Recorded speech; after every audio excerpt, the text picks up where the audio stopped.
Welcome everybody to Metro Alternative High School's 40th anniversary podcast. My name is Megan and I've been a student here for about a month. A part of Metro's 40th anniversary celebration, we're interviewing past and present Metro staff members and students, looking back at Metro's history and talking about Metro's present. Today I'm pleased to be joined by Dr. Plagman, a former Metro principal. Thank you so much for taking time to be here and help us out with our podcast. It is a pleasure, truly. Can you start by telling us what initially brought you here to Metro? Well, actually, I was in graduate school at the University of Iowa working on my doctorate, and my dissertation was on alternative schools. And my actual topic was to create a model, having visited several around the Midwest in Minneapolis and Chicago and Des Moines and elsewhere. And that coincided exactly with when the Cedar Rapids School District was deciding they wanted to start an alternative school. It was pretty trendy back then. That was the 1970s. So as I was finishing my leave and my graduate work and returning to the district, they asked me to be a part of organizing a new alternative school here in Cedar Rapids. So that's how it happened. The first couple of months of that 1974 school year, the other original teachers and I, there were 3 full-time and 1 part-time, worked at the central office planning, and we opened. The very first day was October 7th, 1974, and I was there. Throughout the years, Metro has always had unique opportunities for students. Describe your favorite Metro classes or events. Well, there have been a lot of wonderful teachers and wonderful classes. Actually, I think the big secret to Metro's success for so long has been more the teachers and the classes, because the teachers here much of the time taught things they were really interested in and thought students would be interested in. Sometimes those courses were patterned after more traditional school district courses, but it's always been a very personal school in a lot of different ways. But if I were going to name 2 of my favorites, neither exist anymore.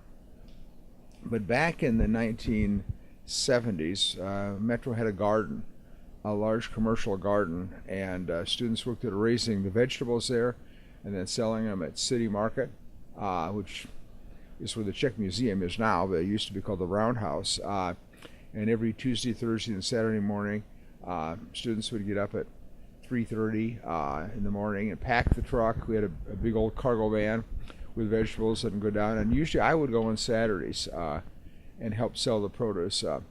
That was a wonderful experience for students. And sort of patterned after that, a couple of years later came the Baketeria, which was actually a small commercial bakery and catering service that Metro students ran, and they were really famous for their breads. There was a honey wheat bread that people would order many loaves of and then come and pick up on the day they bake. I think it was like Thursdays when they baked that bread. So there have been a lot, but the Baketeria and the Metro Garden would be 2 of my all-time favorites. Hands-on classes? Hands-on classes, yeah, real life experience, and in all cases, lots of contact of the students, with the larger community. So has Metro changed your life in any way? It was a wonderful experience. I was here 7 years full-time, the first 7 years of the program, until 1981, and then I was asked to go over to Washington to be the principal there. But still, for a year or 2, I'm not sure, I think it was 2, I was still officially the principal here and maintained a connection. I have lifelong friends, who were colleagues here at Metro. It taught me so much about differences that students have and working to accommodate those individual differences to help them be successful in school. I would not trade my 7 years at Metro for anything in the world. So what advice can you give to current Metro students? Well, they'll get so much help here. I mean, I think the best advice I could have is go with the flow. The advisor system was originated way back when the school opened, and I think to following the suggestions of their advisors and enjoy their time here, and it can lead to great things. My final question for you is, what advice can you give to current Metro staff?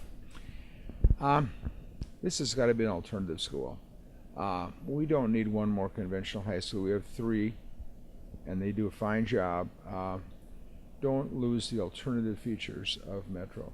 The close student connection, the teacher role merged with the teacher as counselor, teacher as social worker, the close connections with students, the involvement in their lives outside of school, because in many cases it was things in their lives outside of school that caused them not to be successful or happy in their conventional high school. So maintain its alternative edge. I think that's critically important at this place. I like that. That's good advice.